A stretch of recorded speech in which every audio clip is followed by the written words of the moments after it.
जय गुरु जी संगत जी। शुक्राना गुरु जी, चैनल को शेयर करें और सब्सक्राइब करें। संगत जी, आज हम गुरु जी की आज्ञा से लीना जैन आंटी जी के श्रीमुख से श्री शिव महापुराण श्रृंखला के अंतर्गत 35वें भाग में रुद्र संहिता में प्रथम सृष्टि खंड के 11वें अध्याय का श्रवण करेंगे। चलिए प्रारंभ करते हैं। जय गुरु जी। जय गुरु जी संगत जी। गुरु जी महाराज की असीम कृपा और आशीर्वाद से आज हम श्री शिव महापुराण की रुद्र संहिता के प्रथम सृष्टि खंड के 11वें अध्याय की वांछना करने जा रहे हैं। ओम नमः शिवाय। शिवजी सदा सहाय। ओम नमः शिवाय। गुरु जी सदा सहाय। शिव पूजन की विधि तथा उसका फल। ऋषि बोले, व्यास शिष्य महाभाग सूत जी, आपको नमस्कार है। आज आपने भगवान शिव की बड़ी अद्भुत एवं परम पावन कथा सुनाई है। दयानिधे, ब्रह्मा और नारद जी के संवाद के अनुसार आप हमें शिव पूजन की वह विधि बताइए जिससे यहाँ भगवान शिव संतुष्ट होते हैं। ब्राह्मण, क्षत्रिय, वैश्य और शूद्र सभी शिव की पूजा करते हैं। वह पूजन कैसे करना चाहिए? आपने व्यास जी के मुख से इस विषय को जिस प्रकार सुना हो वह बतलाइए। मैं ऋषियों का वह कल्याणप्रद एवं श्रुति सम्मत वचन सुनकर सूत जी ने उन मुनियों के प्रश्न के अनुसार सब बातें प्रसन्नता पूर्वक बताईं। सूत जी बोले, मुनीश्वरों, आपने बहुत अच्छी बात पूछी है, परंतु वह रहस्य की बात है। मैंने इस विषय को जैसे सुना है और जैसी मेरी बुद्धि है उसके अनुसार आज कुछ कह रहा हूँ। जैसे आप लोग पूछ रहे हैं उसी तरह पूर्व काल में व्यास जी ने सनत कुमार जी से पूछा था। फिर उसे उपमन्यु जी ने भी सुना था। व्यास जी ने शिव पूजन आदि जो भी विषय सुना था उसे सुनकर उन्होंने लोकहित की कामना से मुझे पढ़ा दिया था। इसी विषय को भगवान श्री कृष्ण ने महात्मा उपमन्यु से सुना था। पूर्व काल में ब्रह्मा जी ने नारद जी से इस विषय में जो कुछ कहा था वही इस समय मैं कहूँगा। ब्रह्मा जी ने कहा, नारद, मैं संक्षेप से लिंग पूजन की विधि बता रहा हूँ, सुनो।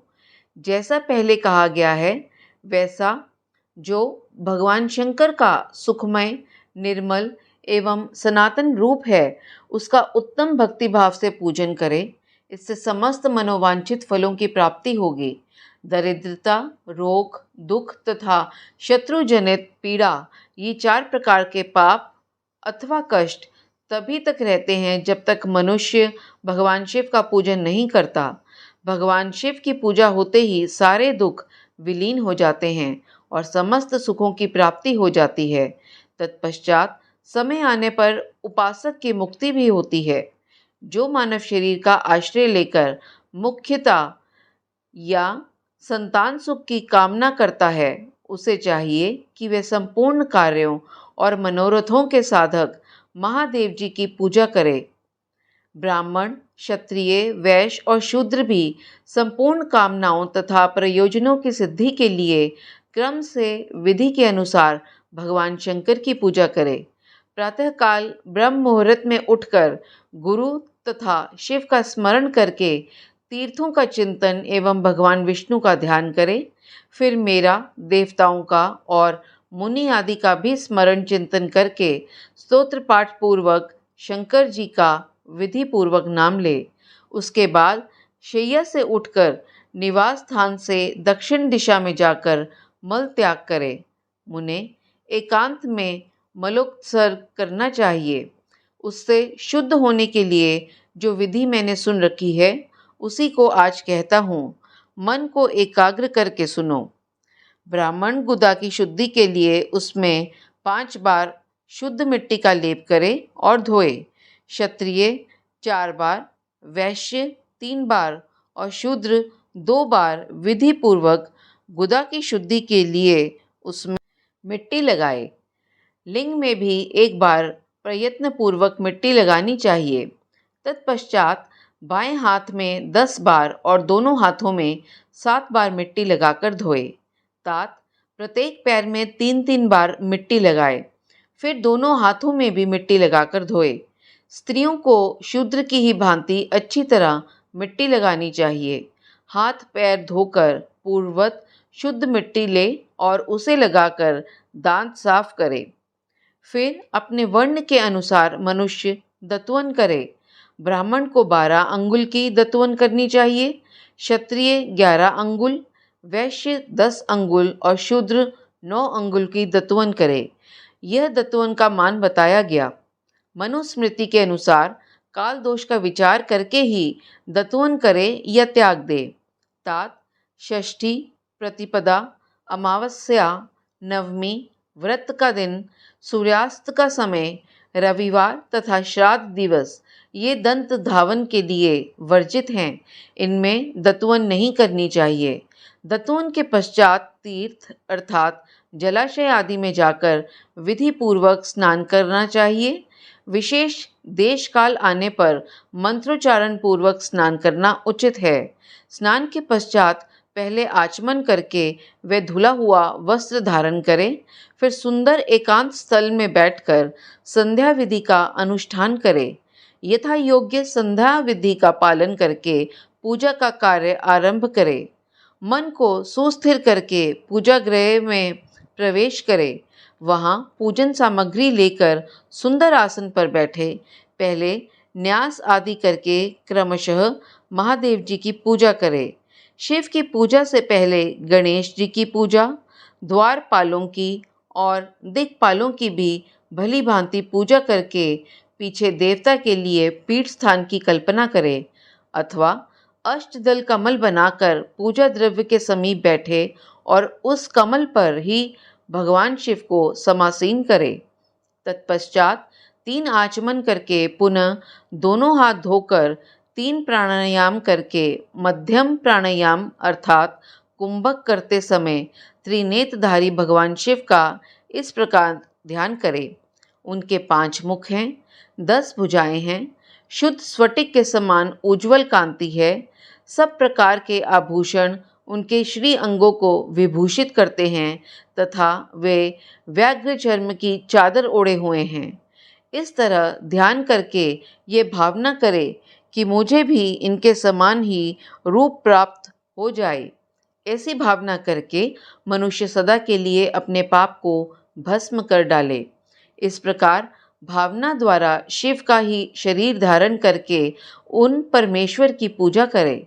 शरीर शुद्धि करके मूल मंत्र का क्रमशः न्यास करे अथवा सर्वत्र प्रणव से ही संज्ञान्यास करे। ओम अद्यत्यादि रूप से संकल्प वाक्य का प्रयोग करके फिर पूजा आरंभ करे। पाद्य, अर्घ और आचमन के लिए पात्रों को तैयार करके रखे। बुद्धिमान पुरुष विधि पूर्वक भिन्न भिन्न प्रकार के 9 कलश स्थापित करे। उन्हें कुशाओं से ढककर रखे और कुशाओं से ही जल लेकर उन सब का प्रोक्षण करे। तत्पश्चात उन सभी पात्रों में शीतल जल डाले। फिर बुद्धिमान पुरुष देखभाल कर प्रणव मंत्र के द्वारा उनमें निम्नांकित द्रव्यों को डाले। खस और चंदन को पाद्य पात्र में रखे। चमेली के फूल, शीतल चीनी, कपूर, बड़ की जड़ तथा तमाल इन सब को यथोचित रूप से कूट पीस कर चूर्ण बना ले और आचमनीय के पात्र में डाले। इलायची और चंदन को तो सभी पात्रों में डालना चाहिए। देवाधिदेव महादेव जी के पार्श्व भाग में नंदीश्वर का पूजन करें। गंध, धूप तथा भांति भांति के दीपों द्वारा शिव की पूजा करें। फिर लिंग शुद्धि करके मनुष्य प्रसन्नता पूर्वक मंत्र समूहों के आदि में प्रणव तथा अंत में नमः पद जोड़कर उनके द्वारा इष्ट देव के लिए यथोचित आसन की कल्पना करे। फिर प्रणव से पद्मासन की कल्पना करके ये भावना करे कि इस कमल का पूर्व दल साक्षात अणिमा नामक ऐश्वर्य रूप तथा अविनाशी है, दक्षिण दल लघिमा है, पश्चिम दल महिमा है, उत्तर दल प्राप्ति है, अग्नि कोण का दल प्रकाम्य है, नैऋत्य कोण का दल इशित्व है, वायव्य कोण का दल वशित्व है, ईशान कोण का दल सर्वज्ञत्व है और उस कमल की कर्णिका को सोम कहा जाता है। सोम के नीचे सूर्य हैं, सूर्य के नीचे अग्नि है और अग्नि के भी नीचे धर्म आदि के स्थान हैं। क्रमशः ऐसी कल्पना करने के पश्चात चारों दिशाओं में अव्यक्त महत्तत्व, अहंकार तथा उनके विकारों की कल्पना करें। सोम के अंत में सत्व, रज और तम, इन तीनों गुणों की कल्पना करें। इसके बाद सद्योजातम प्रपद्यामि इत्यादि मंत्र से परमेश्वर शिव का आवाहन करके ओम वामदेवाय नमः इत्यादि वामदेव मंत्र से उन्हें आसन पर विराजमान करें। फिर ओम तत्पुरुषाय विद्महे इत्यादि रुद्र गायत्री द्वारा इष्ट देव का सानिध्य प्राप्त करके उन्हें अघोरभ्योत इत्यादि अघोर मंत्र से वहाँ निरुद्ध करे। फिर ईशानः सर्वविद्यानाम इत्यादि मंत्र से आराध्य देव का पूजन करे। पाद्य और आचमनीय अर्पित करके अर्घ दे।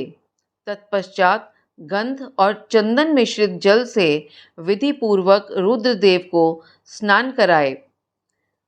फिर पंचगव्य निर्माण की विधि से पांचों द्रव्यों को एक पात्र में लेकर प्रणव से ही अभिमंत्रित करके उन मिश्रित गव्य पदार्थों द्वारा भगवान को नहलाए।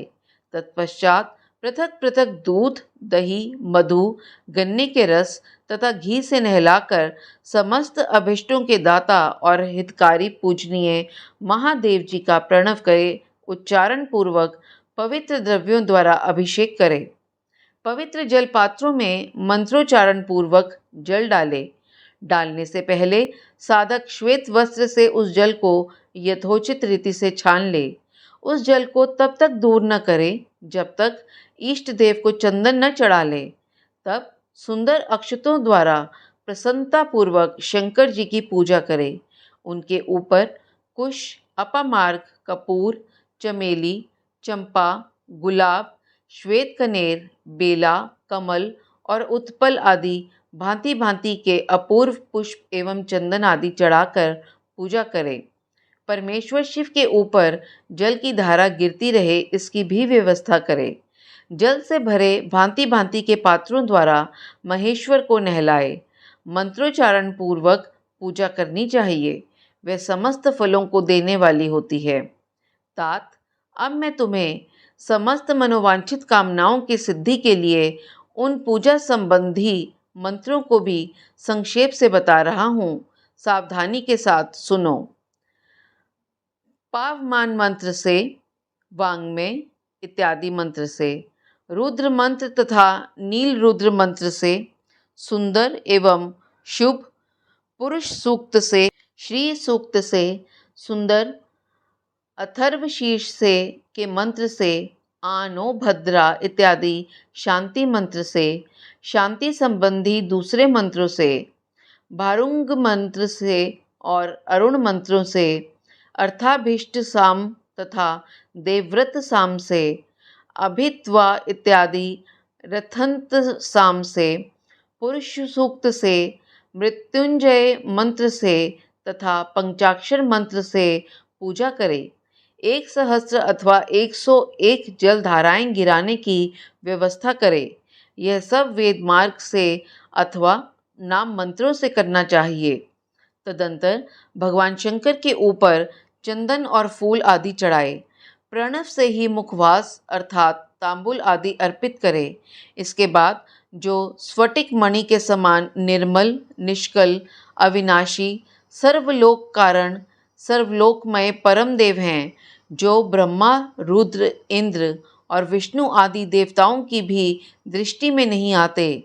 वेद वेता विद्वानों ने जिन्हें वेदांत में मन वाणी के अगोचर बताया है, जो आदि मध्य और अंत से रहित तथा समस्त रोगियों के लिए औषध रूप हैं, जिनकी शिव तत्व के नाम से विख्याति है तथा जो शिवलिंग के रूप में प्रतिष्ठित हैं, उन भगवान शिव का शिवलिंग के मस्तक पर प्रणव मंत्र से ही पूजन करें।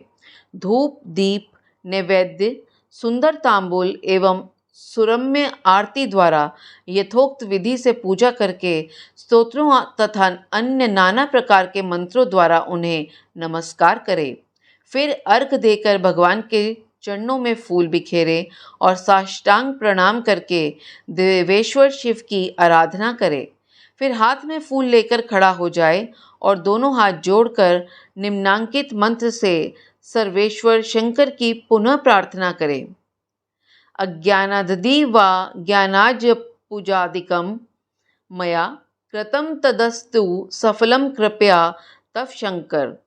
कल्याणकारी शिव, मैंने अनजान में अथवा जानबूझकर जो जप पूजा आदि सत्कर्म किए हों वे आपकी कृपा से सफल हों।